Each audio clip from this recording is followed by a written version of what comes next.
ಪ್ರಸಿದ್ಧ ಧಾರ್ಮಿಕ ಕ್ಷೇತ್ರ ಧರ್ಮಸ್ಥಳದಲ್ಲಿ ಇಂದು ಘಟನೆಯೊಂದು ನಡೆದಿದೆ. ಬೆಂಗಳೂರಿನಿಂದ ಧರ್ಮಸ್ಥಳಕ್ಕೆ ಪಾದಯಾತ್ರೆಯಲ್ಲಿ ಬಂದಿರುವ ಕಬ್ಜಾ ಶರಣ್ ಮತ್ತು ತಂಡ ಪ್ರವೇಶ ದ್ವಾರ ತಲುಪುತ್ತಲೇ ನಕಲಿ ದೇವಮಾನವ ಎಂದು ಕೂಗಾಡಿದ ಘಟನೆ ನಡೆಯಿತು.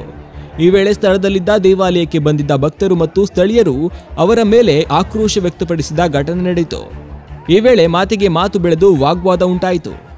ಘಟನೆಯಾದ ಸ್ಥಳದಲ್ಲಿ ಬಿಗುವಿನ ವಾತಾವರಣ ಮೂಡಿದ್ದರಿಂದ ಭದ್ರತೆಗಾಗಿ ಧರ್ಮಸ್ಥಳ ಪೊಲೀಸ್ ಠಾಣಾ ಸಿಬ್ಬಂದಿಗಳು ಸ್ಥಳಕ್ಕೆ ಆಗಮಿಸಿ ಎರಡು ತಂಡವನ್ನ ಸಮಾಧಾನಪಡಿಸಿ ಪರಿಸ್ಥಿತಿಯನ್ನ ನಿಯಂತ್ರಿಸಿದ್ದಾರೆ.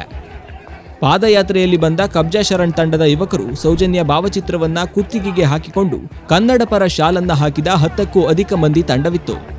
ಹೋರಾಟಗಾರರ ಹೆಸರಿನಲ್ಲಿ ಬಂದು ಧರ್ಮದ ಕುರಿತು ಅಪಮಾನ ಮಾಡಲಾಗಿದೆ, ಇಂತಹ ಹೇಳಿಕೆಯನ್ನ ಇಲ್ಲಿ ಮಾಡುವ ಹಕ್ಕಿಲ್ಲ ಎಂದು ಭಕ್ತರು ತೀವ್ರ ವಿರೋಧ ಮತ್ತು ಆಕ್ರೋಶವನ್ನ ವ್ಯಕ್ತಪಡಿಸಿದ್ದಾರೆ.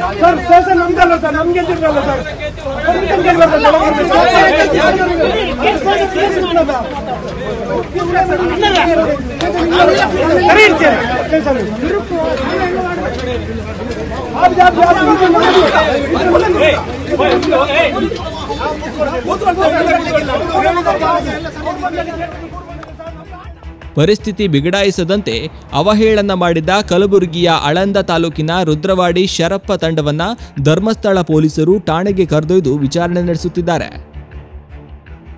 ಇನ್ನು ಪಾದಯಾತ್ರೆ ಮೂಲಕ ಬಂದ ವ್ಯಕ್ತಿಗಳಿಂದ ಪೊಲೀಸರು ಮುಚ್ಚಳಿಕೆ ಬರೆಸಿಕೊಳ್ಳುತ್ತಿದ್ದಾರೆ. ಎರಡು ಕಡೆಗಳಿಂದಲೂ ದೂರು ಪ್ರತಿ ದೂರು ದಾಖಲಾಗಿದೆ.